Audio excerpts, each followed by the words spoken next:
말씀 보겠습니다. 말씀 갈라디아서 5장입니다.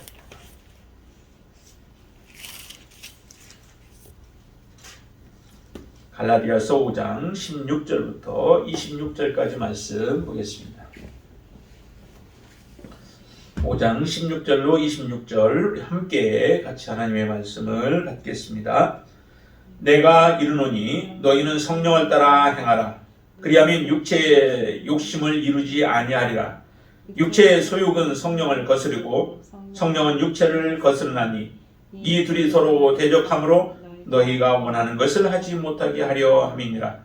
너희가 만일 성령의 인도하시는 바가 되면 율법 아래에 있지 아니하리라. 육체의 일은 분명하니 곧 음행과 더러운 것과 호색과 우상 숭배와 주술과 원수 맺는 것과 분쟁과 시기와 분냄과 당 짓는 것과 분열함과 이단과 투기와 술취함과 방탕함과 또 그와 같은 것들이라. 전에 너희에게 경계한 것 같이 경계하노니 이런 일을 하는 자들은 하나님의 나라를 유업으로 받지 못할 것이요 오직 성령의 열매는 사랑과 희락과 화평과 오래 참음과 자비와 양성과 충성과 온유와 절제니 이 같은 것을 금지할 법이 없느니라. 그리스도 예수의 사람들은 육체와 함께 그 정욕과 탐심을 십자가에 못 박았느니라.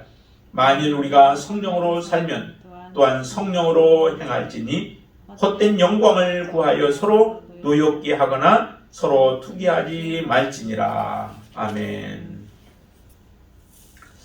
오늘 본문에서는 아주 두 가지로 확연하게 이렇게 대조를 이루면서 우리에게 잘 말씀해 주고 있습니다. 성령으로 살아가는 삶과 육체를 따라가 살아가는 삶의 모습이 어떠한 것인지를 현저하게 우리에게 잘 말씀을 해 주고 있습니다.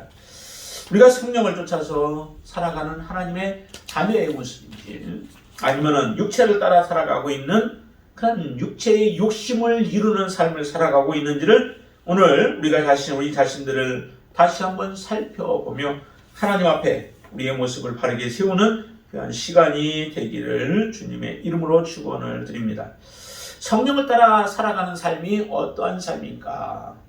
여기에서는 그렇게도 말합니다. 5장 우리가 본 말씀에서는 보면은 사랑으로 서로 종로로 타는 삶, 그 삶과 성령을 따라 살아가는 삶과는 밀접한 관계가 있죠.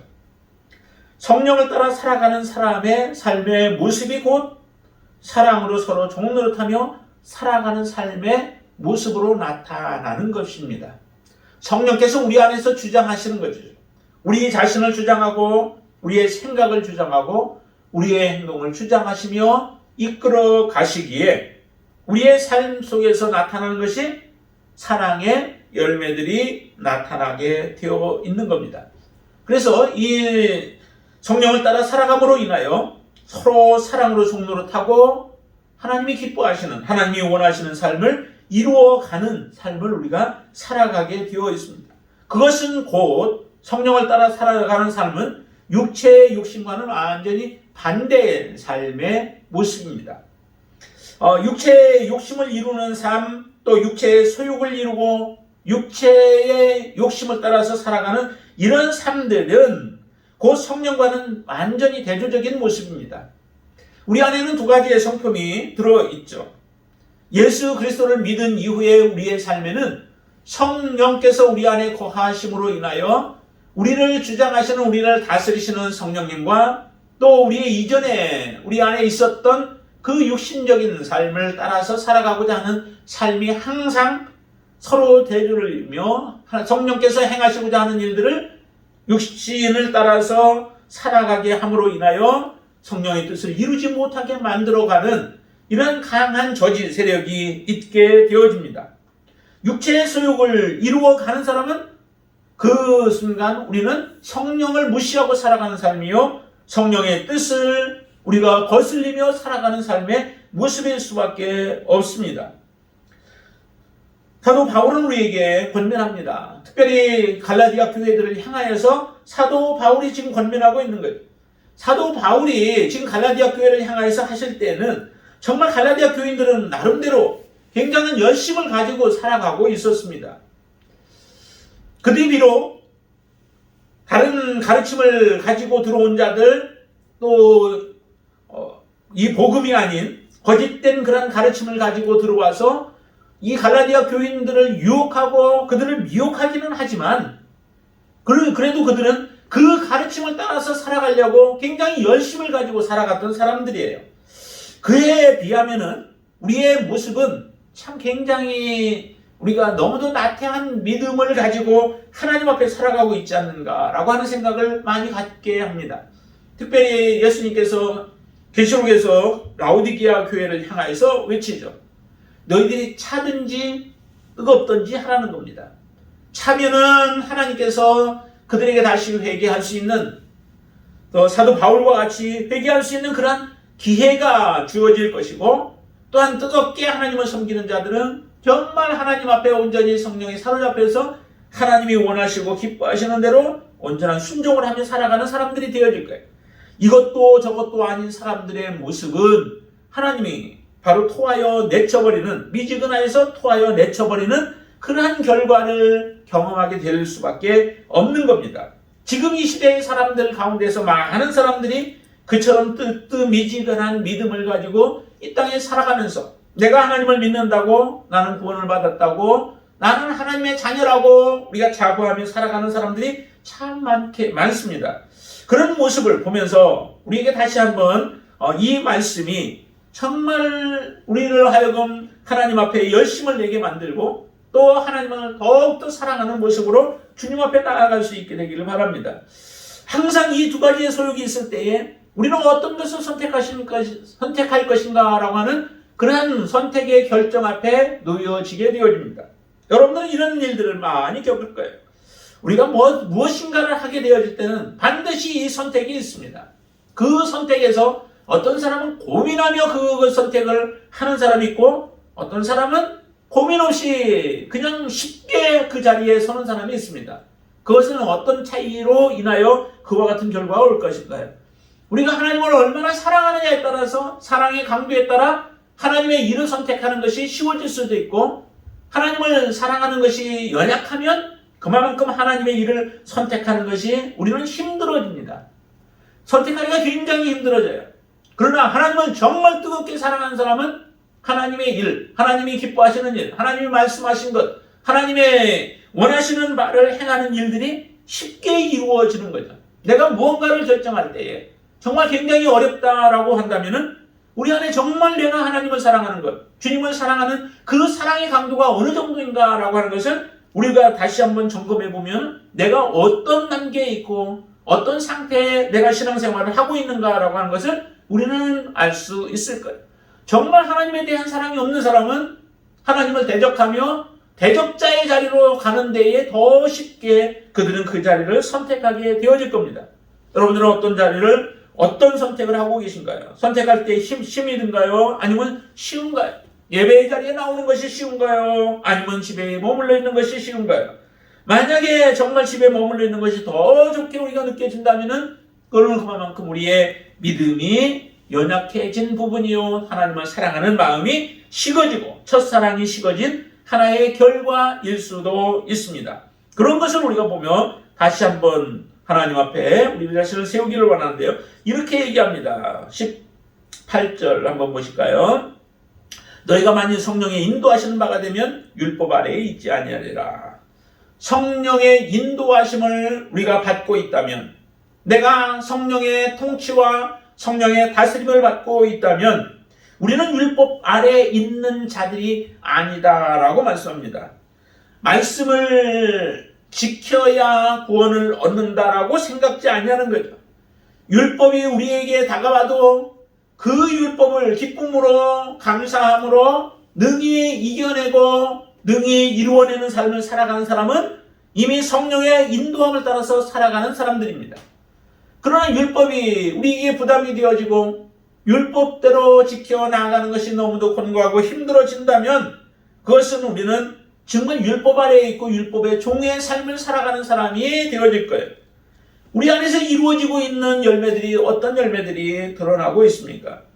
19절에서는 우리에게 육체의 그 욕심을 이루어가는 것들, 또 육체의 일들에 대한 부분들을 15가지에 대한 부분들을 쭉 나열을 해요. 19절부터 시작해서 21절까지의 모습에서 그런 모습들을 우리에게 보여주죠. 참으로 우리가 거론하기조차도 부끄러운 그런 모습들이 많습니다. 음행과 더러운 것과 호색, 그 다음에 우상숭배, 주술, 원수 맺는 것, 분쟁, 시기, 분냄, 당짓는 것, 분열함과 이단과 투기와 술취함과 방탕함과 또 그와 같은 것들이다 라고 말씀하고 있습니다. 이와 같은 것들에 혹시 우리가 걸리는 부분들이 있나요? 그 부분이 어떤 것이든 간에 우리가 이것이 걸린다면 지금 나는 온전하게 육신을 벗어버리지 못하고 예수 그리스도와 함께 십자가에 우리의 정욕과 탐심을 다 못 박아버리지 못한 삶으로 지금 살아가고 있는 나의 모습을 그대로 지금 고발하고 있는 것이라고 여러분들이 받아들이시기를 바랍니다. 무엇이 어려운가요? 정말 다 이전에 우리가 즐겨했던, 주님 없을 때 우리가 세상적으로 살아갈 때 즐겨했던 부분들 중에 하나 아니겠습니까? 이런 부분들이 우리의 마음속에 계속 자리 잡고 우리가 하나님의 뜻대로 순종하며 살아가려고 할 때마다 이것이 우리의 앞길을 가로막고 있다면 다시 한번 하나님 앞에 우리가 회개하고 기도해서 주님 앞에 온전한 모습으로 설 수 있게 되기를 바랍니다. 거기 보면은 거기에는 우리의 그 음행과 같은 이런 성적인 부분들, 그 부분들과 그 다음에 우상숭배와 같은 우상숭배 주술 이와 같은 것들은 우상숭배에 해당되는 부분들이죠. 그리고 사람들과의 관계 속에서 빚어지고 있는 부분들이 있습니다. 이게 우리에게는 많은 부분들이 걸리는 부분들이 많을 거예요. 특별히 더 거기에 원수 맺는 것, 분쟁과 시기와 분냄과 당짓고 분열하고 하는 것들, 이와 같은 것들은 다 사람들과의 관계 속에서 나타나고 있는 부분들이에요. 이 부분들에 있어서 정말로 여러분들은 정직한 모습으로 자신을 바라볼 때에 이 부분들이 다 주님 안에서 해결되어지고 더 이상 이와 같은 옛 그 더러운 가운데로 나아가지 않는 그런 믿음의 사람들이 되기를 바랍니다. 그리고 이단과 투기와 술 취함과 방탕함과 그와 같은 것들이다 라고 하면서 정말 우리의 삶에서 벗어버려야 할 부분, 이전에 우리가 연약함으로 말미암아 빚어지는 많은 것들이 이와 같은 것들이 우리 안에 있습니다. 십계명에서도 금하고 있는 부분들에 해당되는 것들이죠. 하나님이 원치 않냐는 것, 다른 사람들과의 관계 속에서 우리가 버려야 할 것들이 이와 같이 많이 있는데 사도 바울은 이것을 이렇게 말씀하시면서 이야기를 합니다. 이것으로 끝나는 것이 아니라는 거죠. 이것보다 더 많은 것들이 있지만은 일일이 다 나열할 수는 없다는 거예요. 그러기에 거기에서는 이렇게 표현합니다. 또 그와 같은 것들이다 라고 얘기를 해요. 이와 비슷한 모든 것들이 다 성령의 뜻을 쫓아서 행하지 아니하는 육신의 욕심을 쫓아서 육체의 일을 행하고 육체의 우리의 이심을 따라서 행해지는 이런 모든 것들이 다 하나님의 나라에 합당하지 못한 것들이란 겁니다. 이런 일들을 행하는 자들마다 다 결과는 어떤 길로 나아가게 되어지냐면 결국 하나님의 나라를 유업으로 받지 못할 것들이다라고 성경은 우리에게 말씀하고 있는 겁니다. 하나님의 나라에 유업으로 받지 못할 것들을 우리는 바라보면서 살아가는 사람들이 참 많아요.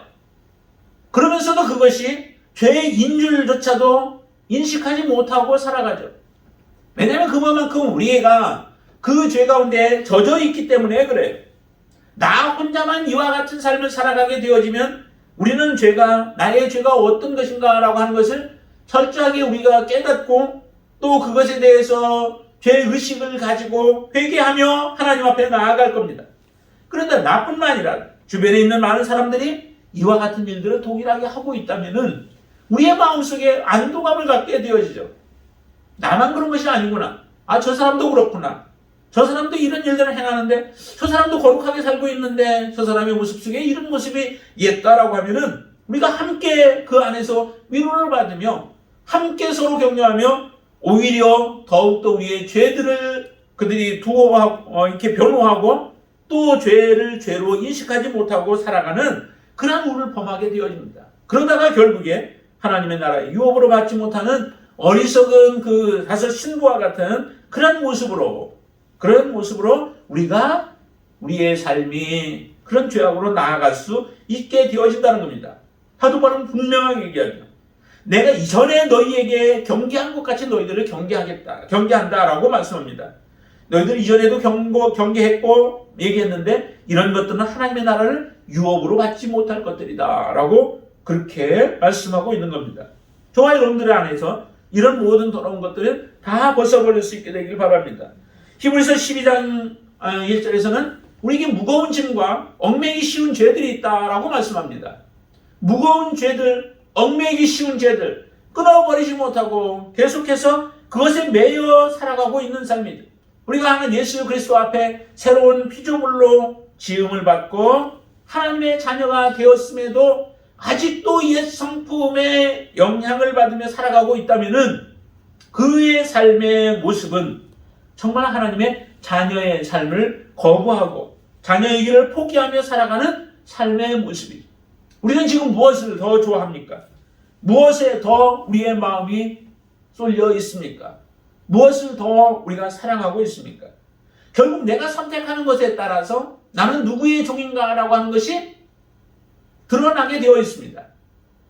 내가 무엇을 선택하느냐가 내가 어떤 존재인가를 보여주듯이 내가 선택한 것에 의하여 나는 하나님의 자녀임을 보여줄 수도 있고 또한 사단의 자녀로서 마귀의 자녀로서 우리가 이 땅에서 살아갈 수도 있다라고 하는 겁니다.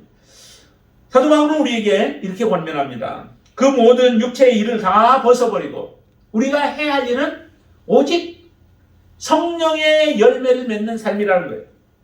성령의 열매는 이렇게 나타나죠. 사랑과 희락과 화평과 오래 참음과 자비와 양성과 충성과 온유와 절제다라고 말씀합니다. 성령의 열매와 또 육체의 일과는 좀 많은 차이가 있죠. 육체의 일들은 우리가 만들어 가는 겁니다. 성령의 열매는 자동적으로 맺혀져 가는 거죠. 예수님이 포도나무요 우리는 가지인데 가지가 스스로 열매를 맺지 못한다라고 예수님은 말씀하십니다. 가지가 해야 할 일은 단지 포도나무에 붙어 있는 일을 잘 하게 되어지면 그 가지에서 열매를 맺는 것은 그 가지에서 맺게 하시는 겁니다. 성령의 역사하심에 순종하며 살아가기만 한다면 우리의 삶을 통하여서 열매를 맺으시는 분은 하나님이 맺으시는 겁니다. 주님께서 우리에게 열매를 맺게 하시는 겁니다. 그래서 이렇게 표현해요. 사랑을 우리 안에 하나님이 부어주셨다. 사랑을 우리 안에 심었다. 사랑이 심겨지면은 또 생명의 씨앗이 우리 안에 심겨지게 되어지면 그 씨앗은 반드시 싹이 나고 자라서 꽃이 피고 열매가 맺혀지게 되어 있습니다.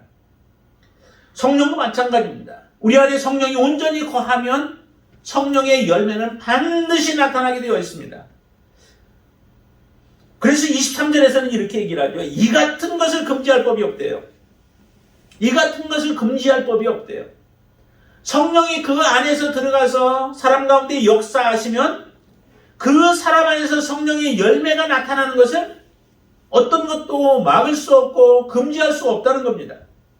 봄이 되면은 아스팔트 같은 데에서 이렇게 싹이 올라와서 연하디 연한 싹이 올라오는 경우들을 이렇게 종종 봐요.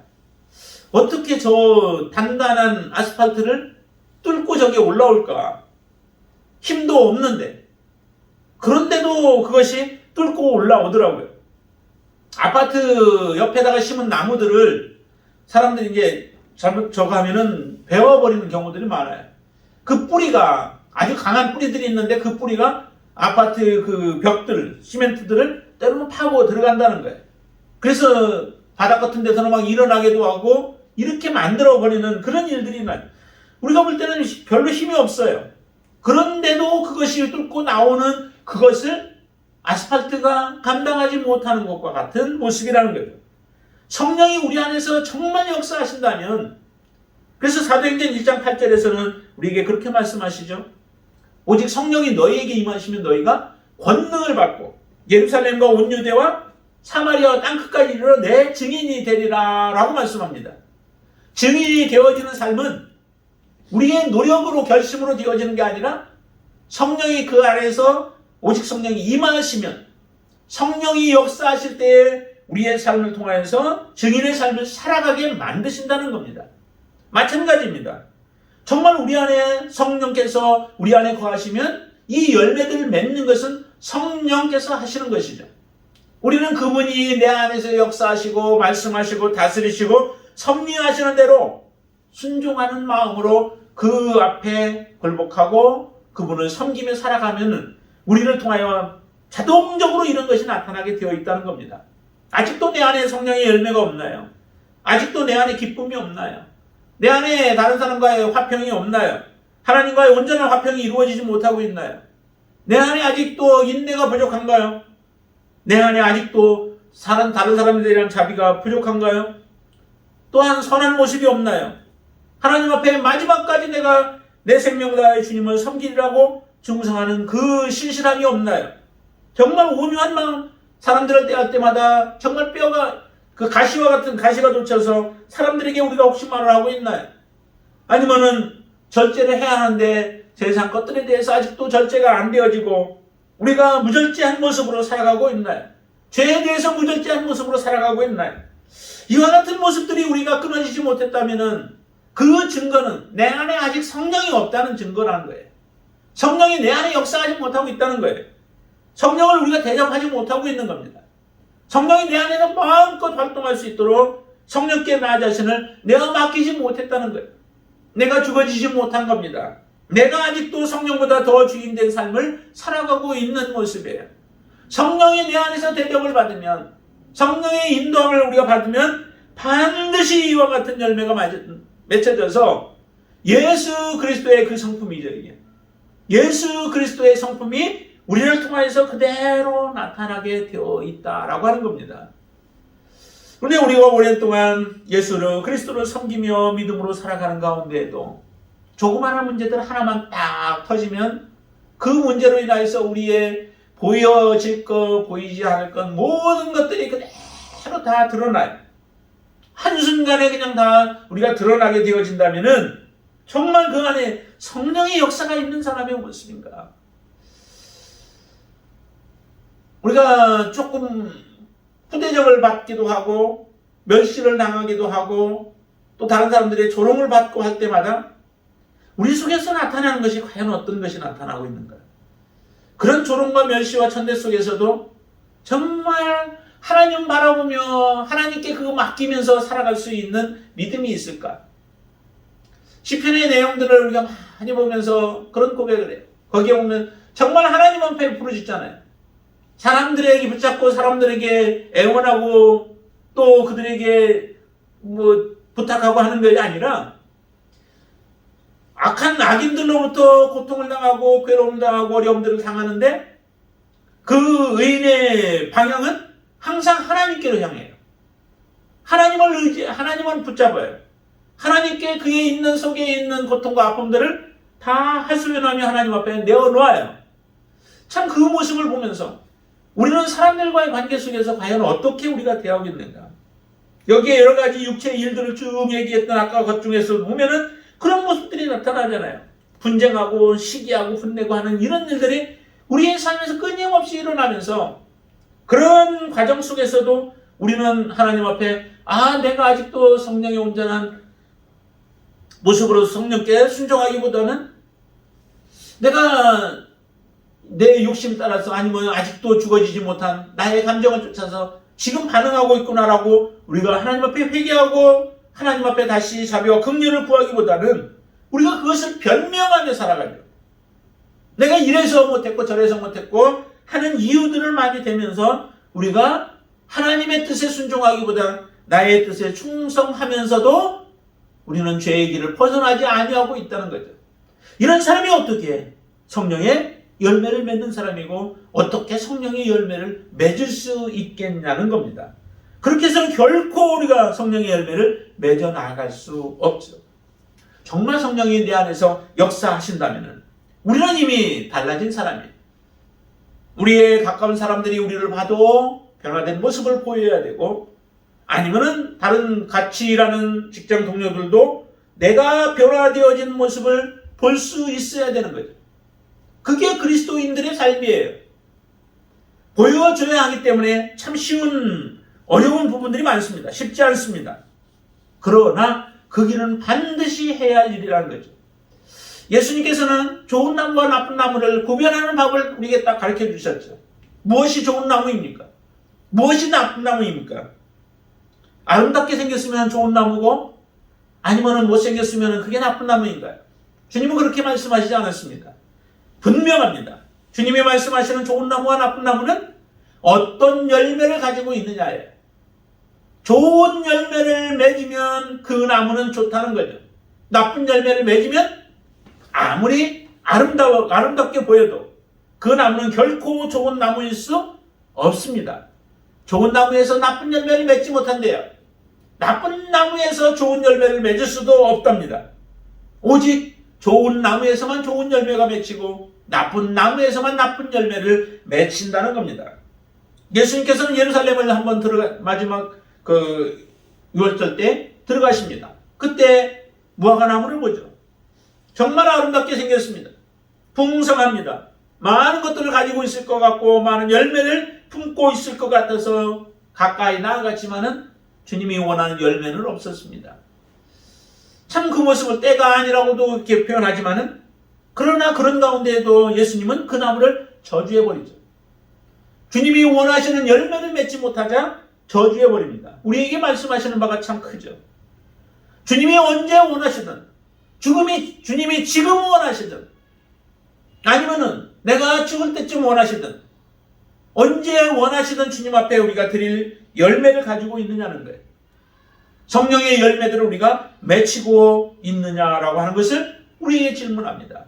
내가 주 앞에 드릴 열매가 있다면 사랑과 희락과 화평과 오래 참음과 자비와 양성과 충성과 온유와 철제의 열매들을 우리가 맺고 있다면 주님의 칭찬이 있을 겁니다. 이런 것은 자연적으로 맺혀진다는 거죠. 금하지 못하고 자연적으로 나타난다는 겁니다. 그렇게 맺으려면 필요한 부분이 24절, 우리 한 번 더 읽어볼까요? 24절 같이 읽습니다. 그리스도 예수의 사람들은 육체와 함께 그 정욕과 탐심을 십자가에 못 박았느니라. 우리 안에 정욕이 살아있고 우리 안에 탐심이 사라지지 않았다면, 내 안에 그대로 존재한다면 우리는 결코 성령의 열매를 맺을 수 없을 겁니다. 이것이 가로막는 거죠. 정욕이 가로막고 탐심이 가로막아서 성령의 소욕대로, 성령의 뜻대로 순종하려고 하면은 그 일을 못하게 막는 겁니다. 아주 강력하게 막는 거죠.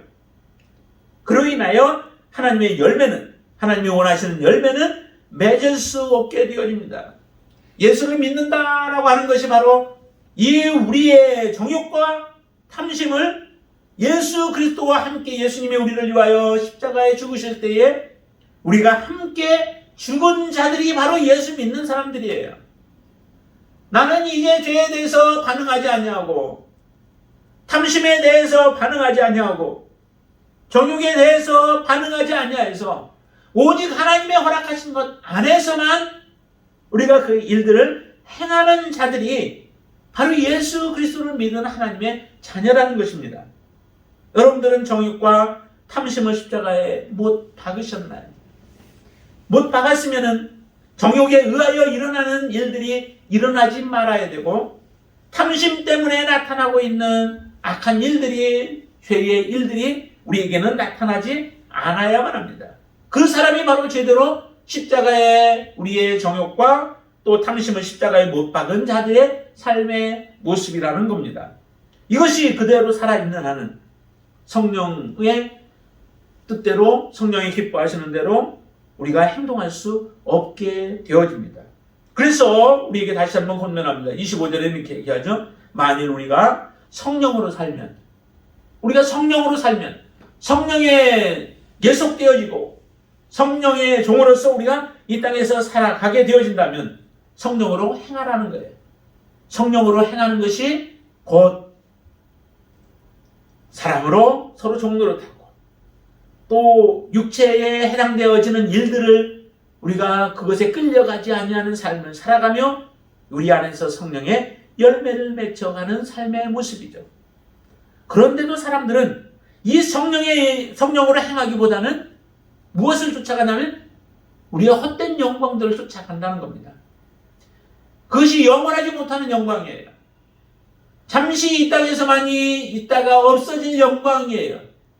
이 땅에서 좀 더 우리를 편하게 만드는 것이고 좀 더 이 땅에서 다른 사람들로부터 칭찬받게 만들고 이 땅에서 우리가 조금 더 부유하게 살아가고 이 땅에서 다른 사람들로부터 박수 받으며 살아갈 수 있는 것들이긴 하지만 그러나 그것은 영원한 영광은 되지 못한 겁니다. 영원한 영광에 이르지 못한 모든 것들은 다 헛된 것들이라고 하는 겁니다. 헛된 것들에 우리의 마음을 빼앗기게 되어질 때에 결국 우리는 하나님과 관계없는 자요, 하나님으로부터 멀리 떨어진 자요, 하나님의 유업을 받지 못할 그러한 자들의 삶의 모습일 수밖에 없는 것입니다. 여러분들은 어떤 삶을 살아가기를 원하십니까? 정말 우리 안에 하나님이 주신 그 마음은 성령의 소욕을 따라서 성령의 인도함을 따라 살아가기를 원하는 마음이 우리 안에 다 있는 것이죠.